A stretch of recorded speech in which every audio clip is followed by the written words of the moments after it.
ಕ್ಷೇಮಾಭಿವೃದ್ಧಿ ಸಂಘ, ಶ್ರೀ ಮಹಾದೇವ ರಾಮಪುರಿ ಕೂಡ ಬಡಾವಣೆ, ಕೋಟ್ನೂರು, ಕಲಬುರಗಿಯಲ್ಲಿ ಶ್ರಾವಣ ಮಾಸದ ಪ್ರಯುಕ್ತ ಚಿಂತನ ಮಂಥನ ಕಾರ್ಯಕ್ರಮವನ್ನು ಇವತ್ತಿಗೆ 29 ದಿವಸಗಳ ಪರ್ಯಂತವಾಗಿ ನಡೆದುಕೊಂಡು ಬರ್ತಾ ಇದ್ದೀರಿ.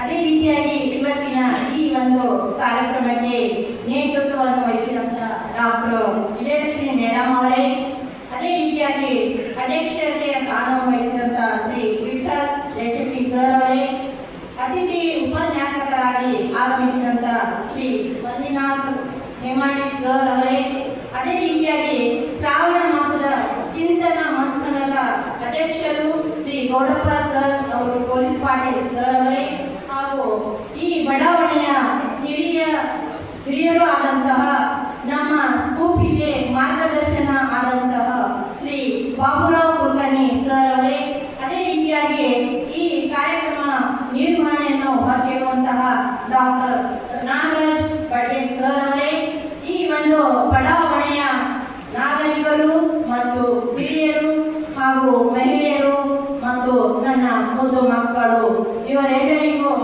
ನಮ್ಮ ಶರಣಾರ್ಥಿಗಳು. ನಾನು ಇಲ್ಲಿ ಬಂದೆ.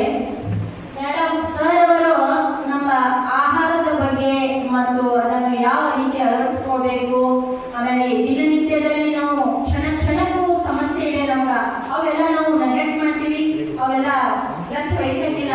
ಆ ಅಂಥದ್ರ ಬಗ್ಗೆ ಅವರು ಬಹಳಷ್ಟು ಸವಿಸ್ತಾರವಾಗಿ ನಮಗೆ ನಿಮಗೆ ಎಲ್ಲರಿಗೂ ಹೇಳಿದ್ದಾರೆ. ಅದೇ ರೀತಿಯಾಗಿ ಮೇಡಮ್ ಅವರು ಕೂಡ ಡಾಕ್ಟರ್ ಆಯುರ್ವೇದಿಕ್ ಇರುವುದರಿಂದ ಅವರು ಡಾಕ್ಟರ್ ಆಯುರ್ವೇದಿಕ್ ಕೋರ್ಸ್ ಮುಗಿಸಿ ಅವರು ಈಗ ಡಾಕ್ಟರ್ ಆಗಿದ್ದಾರೆ. ಅವರು ಕೂಡ ಒಳ್ಳೆಯ ರೀತಿಯಿಂದ ಮಾರ್ಗದರ್ಶನ ನೀಡಿದ್ದಾರೆ.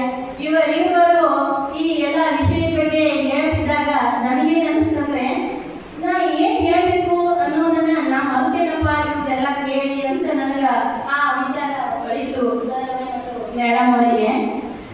ಅದೇ ರೀತಿಯಾಗಿ ಕೇವಲ ಒಂದು ವಚನವನ್ನು ಹೇಳಲಿಕ್ಕೆ ಇಷ್ಟಪಡ್ತೀನಿ, ಯಾಕಂದ್ರೆ ಈಗ ವೇಳೆ ಬಹಳ ಆಗಿದೆ. ಅಪ್ಪುವಿಗೆ ಸಂಯೋಗದಿಂದ ಮುತ್ತಿಗೆ ಮಡಿಕೆಯಾಗಿ ಮತ್ತೆ ಅಪ್ಪುವಿನೊಳಗೂಡಿ ತುಂಬಲಿಕ್ಕಾಗಿ ಮತ್ತ ಅಪ್ಪುವಿನ ದ್ರವಕ್ಕೆ ಮತ್ತಿಗೆ ಕರಗುವುದಿಲ್ಲ. ಆದೇತಕ್ಕೆ ಅನಲ ಮುಟ್ಟಿದ ದೆಸೆಯೆಂದರೆ ಅದು ಕಾರಣ ಇಡೀ ವಸ್ತುವಿನ ದೆಸೆಯಿಂದ ಸನ್ಮಾರ್ಗಗಳನ್ನು ಭವನ ತೊಟ್ಟು ಬಿಟ್ಟವು. ಇಂದಿ ದೃಷ್ಟವನ್ನರಿತು ಸರ್ವ ಕ್ರಿಯೆಗಳೆಲ್ಲವೂ ವಸ್ತು ಮುಟ್ಟಲಿಕ್ಕಾಗಿ ಪೂರ್ವಗುಣ ತನ್ನಿಷ್ಟಕ್ಕಾಯಿತು ಭೋಗ ಭಂಗೇಶ್ವರ ಲಿಂಗವನಂತ ಕಾರಣ. ಇದು ಒಂದು ವಚನ 12ನೇ ಶತಮಾನದಲ್ಲಿ ಬಸವಣ್ಣನವರ ಸಮಕಾಲೀನವರಾದಂತಹ ಇವರು ಯಾರಂದ್ರೆ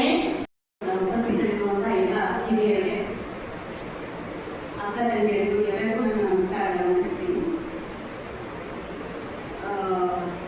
ಹೇಳಬೇಕು ಅಂತಂದರೆ ಪೂರ್ತಿ ಒಂದು ವರ್ಷದ ಆಚರಣೆಗಳನ್ನ ನಮ್ಮ ಮರಿನಾ ಸರ್ ಅವರು ತುಂಬ ಚೆನ್ನಾಗಿ ಯಾವ ವಿಷಯವನ್ನು ಬಿಟ್ಟಿಲ್ಲ ಅನ್ನೋಕ್ಕೆ ಎಲ್ಲ ಕಾರ್ನರನ್ನು ಟಚ್ ಮಾಡಿದ್ದಾರೆ. ಯಾವ್ಯಾವುದನ್ನ ನಾವು ಹೇಳಬೇಕು ಮಾಡಬೇಕು ಅನ್ನೋದನ್ನ ನಾವು ಮಾಡ್ತಾ ಇರ್ತೀವಿ. ಈ ವಿಷಯವಾಗಿ ಅವರು ತುಂಬ ಸೊಗಸಾಗಿ ಹೇಳಿದ್ದಾರೆ.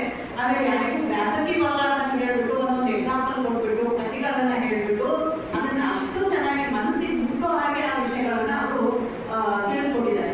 ನಾನು ಮೂಲತಃ ಆಯುರ್ವೇದ ವೈದ್ಯರಾಗಿದ್ದು ನಮ್ಮ ಕಾಲೇಜಿನ ಶ್ರೀ ಗುಣಾತ್ಮಕ ಶಿಕ್ಷಣ ಸಂಸ್ಥೆ ಆಯುರ್ವೇದ ವೈದ್ಯಕೀಯ ಕಾಲೇಜಿನಲ್ಲಿ ನಾನು ಹಾಸ್ಪಿಟಲ್ ಸೂಪರಿಂಟೆಂಡೆಂಟ್ ಅಂತ ಹೇಳ್ಬಿಟ್ಟು ಕೆಲಸ ಮಾಡ್ತಾ ಇದ್ದೀನಿ. ನಮ್ಮಲ್ಲಿ ನಾವು ಒಂದು ಟೀಮ್, ನಾವು ಇದೇ ರೀತಿಯಾಗಿ ಒಂದು ಜಾಗರೂಕತೆಯನ್ನು ಮೂಡಿಸುವಂತ ಒಂದು ಕಾರ್ಯಕ್ರಮಕ್ಕೆ ಬಹಳಷ್ಟು ನಾವು ಭಾಗವಹಿಸ್ತಾ ಇದ್ದೀವಿ ನಮ್ಮ ಕಾಲೇಜಿನಿಂದ. ಯಾಕಂತಂದ್ರೆ ಆಯುರ್ವೇದ ಅನ್ನುವಂಥದ್ದು ನಮ್ಮ ಒಂದು ಭಾರತೀಯ ಮೂಲ ಪದ್ಧತಿ. ಆಯುರ್ವೇದ ಅನ್ನೋದು ಕೇವಲ ಚಿಕಿತ್ಸೆ ಅಲ್ಲ, ಅದು ಒಂದು ಜೀವನ ಶೈಲಿ. ಅದೇ ರೀತಿಯಾಗಿ ಇವತ್ತು ಹೇಳ ಹಾಗೆ ನಾವೇನು ಹಿಂದೂ ಧರ್ಮ ಅಂತ ನಾವೇನು ಹೇಳ್ತೀವಿ, ನಮ್ಮ ಆಚರಣೆಗಳು ಅಂತ ಏನು ಹೇಳ್ತೀವಿ, ನಮ್ಮ ಸಂಸ್ಕೃತಿ ಅಂತ ನಾವೇನು ಹೇಳ್ತೀವಿ, ಅದು ಕೇವಲ ಏನೋ ಒಂದು ಮೂಢನಂಬಿಕೆಯಾಗಿ ಮಾಡುವಂತ ಒಂದು ಅಲ್ಲ, ಅದು ನಿಜವಾಗ್ಲೂ ಒಂದು ನಮ್ಮ ಜೀವನ ಶೈಲಿ, ನಿಜವಾಗ್ಲೂ ಒಂದು ವಿಜ್ಞಾನ. ಅದರಲ್ಲಿ ವಿಜ್ಞಾನ ಅನ್ನೋದು ಬೆಳಗ್ಗೆ ಎದ್ದಾಗಲಿದ್ದ ನಾಳೆ ರಾತ್ರಿ ಮಲ್ಕೊಂಡು ನೀವು ಬೆಳಗ್ಗೆ ಮತ್ತೆ ನಿದ್ದೆ ಮಾಡಿ ಹೇಳೋವರೆಗೂ ಕೂಡ ಆ ವಿಜ್ಞಾನವನ್ನು ಅದು ತನ್ನಲ್ಲಿ ಹಾಸು ಒಪ್ಪಿಕೊಂಡಿದೆ. ನಮ್ಮ ದುರಾದೃಷ್ಟ ಏನು ಅಂತಂದ್ರೆ ಇವತ್ತಿನ ದಿವಸ ನಾವು ಪ್ರತಿಯೊಂದನ್ನು ಮೂಢನಂಬಿಕೆ ಅಂತ ಹೇಳ್ತಾ ಇದ್ದೀವಿ. ನಾವು ಇವತ್ತಿನ ದಿವಸ ಹೇಳ್ತಾ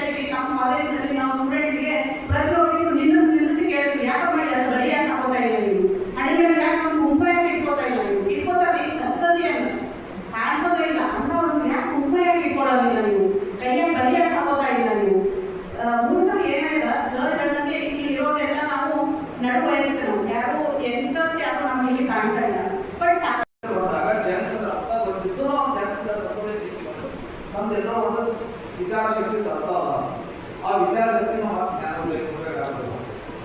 ಎಲ್ಲ ತಿಂದು ರುಚಿ ತಿಳಿಯೋದು ನಮ್ಗೆ ಆಗಲ್ಲ. ಅದಕ್ಕೆಲ್ಲ ಬೇರೆ ಬೇರೆ ರುಚಿ ರುಚಿ ಹುಳಿ ಎಲ್ಲ ಅವೆಲ್ಲ ಇರಬೇಕು. ಆಮೇಲೆ ಹೊರ ಪೋಷಕಾಂಶ ಇರಬೇಕು. ನಾವು ಊಟ ಮಾಡಿದಾಗ ಈಗ ಬಿದ್ದಿದ್ದವರಿಗೆ ಪೋಷಕಾಂಶ ಕೊಡೋದ ಟ್ಯಾಬ್ಲೆಟ್ಸ್ ಕೂಡ ಹಾಗೆ ನಾವು ಟ್ಯಾಬ್ಲೆಟ್ಸ್ ಬದುಕಬೇಕಾಗಿತ್ತಂದ್ರೆ ಊಟ ಆಹಾರ ಅವಶ್ಯಕತೆ ಇಲ್ಲ. ಬಟ್ ನಮಗೆ ನಾವು ಆಹಾರದ ಮೂಲಕ ತಗೋಬೇಕಾಗ್ತದೆ. ಆಮೇಲೆ ಸರಳವಾಗಿ ಜೀರ್ಣವಾಗಬೇಕು. ನಾವು ಏನು ತಿಂತೀವಿ ಜೀರ್ಣ ಆಗಲ್ಲ ಮತ್ತು ಅದು ಜೀರ್ಣ ಆಗಕ್ಕೆ ಹೋಗಿ ಅದು ಆಗ ಜೀರ್ಣ ಆಗಲ್ಲ ಒಂದು ಸೈಡ್ ಎಫೆಕ್ಟ್ ಆಗಿ ಮತ್ತೊಂದು ಒಂದು ಈಗ ಆಗ್ತಾವೆ. ಸೊ ಅದೆಲ್ಲ ತಗೊಳ್ಬೇಕಾಗಿತ್ತು ಸರಳವಾಗಿ ಜೀರ್ಣ ಆಗಬೇಕು. ಆಮೇಲೆ ಸಾತ್ವಿಕ ಆಹಾರ. ಈ ಸಾತ್ವಿಕ ಯಾಕಂದ್ರೆ ಈ ವಿಚಾರ ನಾವು ಮುಂದಿನ ಹ್ಯಾಂಗ್ ಊಟ ಮಾಡಿದ್ರೆ ಹೊಟ್ಟೆಗೆ ಹೋಗೋದ ತಂದ ಕಾಲ ಬರ್ತದ. ಎಷ್ಟು ಮಟ್ಟಿಗೆ ಎಲ್ಲರಿಗೂ ಬರ್ತದ. ದೊಡ್ಡ ಸ್ವಾಮೀಜಿಗಳೆಲ್ಲ ಮರ್ಯಾದೆ ಊಟ ಮಾಡಿದ್ರು. ಯಾಕಂದ್ರೆ ಅದೇನು ಕಾಮದ ಆ ತತ್ವ ಅದ್ರಲ್ಲಿ ಬರ್ತದೆ. ಬ್ರಹ್ಮತ್ವ ಇದಾಗ್ತದೆ, ಉದ್ವೇಗ ಆಗ್ತದೆ, ಇದಾಗ್ತದೆ. ಅದಕ್ಕೆ ನಾವು ಊಟ ಮಾಡಿಲ್ಲ ಅಂತ ಯಾವುದೋ ಮನೆ ಅಡುಗೆ ಮಾಡಬೇಕಾಗ್ತದೆ. ಇದೇ ರೀತಿ ಒಂದು ಕತ್ತಿ ದೊಡ್ಡ ವಿದ್ವಾಂಸ ಬಂದಿರ್ತಾನೆ ರಾಜ್ಯದಲ್ಲಿ. ಆ ದೊಡ್ಡ ವಿದ್ವಾಂಸ ಬಂದಾಗ ಅದೇನಾಗ್ತದ ವಿದ್ವಾಂಸ ಊಟ ಮಾಡ್ತಿರ್ತಾರೆ. ರಾತ್ರಿ ಅಡಿಗೆ ಮಾಡ್ಬೇಕಾದ್ರೆ ಅಡಿಗೆ ಮಾಡ್ತಾರೆ. ಆ ಅಡಿಗೆ ಮಾಡಿ ಊಟ ಮಾಡೋದು ಊಟ ಮಾಡಿ ಮಲ್ಕೊಂಡಿರ್ತಾನೆ. ಮಲ್ಕೊಂಡಂತ ಕೊನೆ ಬಂಗಾರ ಚೇನ್ ಇರ್ತಾನೆ. ಚೇನ್ ಕರ್ಕೊಂಡು ಹೋಗ್ತಾರೆ. ಮತ್ತೆ ಸಂದರ್ಭ ಯಾರು ಅಂತ ವಿದ್ವಾಂಸರು ಕೇಳಿದ್ರಿ ಒಂದ್ಸಲ ಅವ್ನಿಗೆ ಕೇಳೋದಿಲ್ಲ. ಯಾಕಂದ್ರೆ ದೊಡ್ಡ ಆದ್ರೆ ಒಂದ್ಸಲ ವೆರಿಫೈ ಮಾಡೋದಕ್ಕೆ ಕೇಳ್ತಾರ. ಕೇಳದಾಗ ಕರೆನೇ ಕಟ್ಟಿರೋದ ಅದು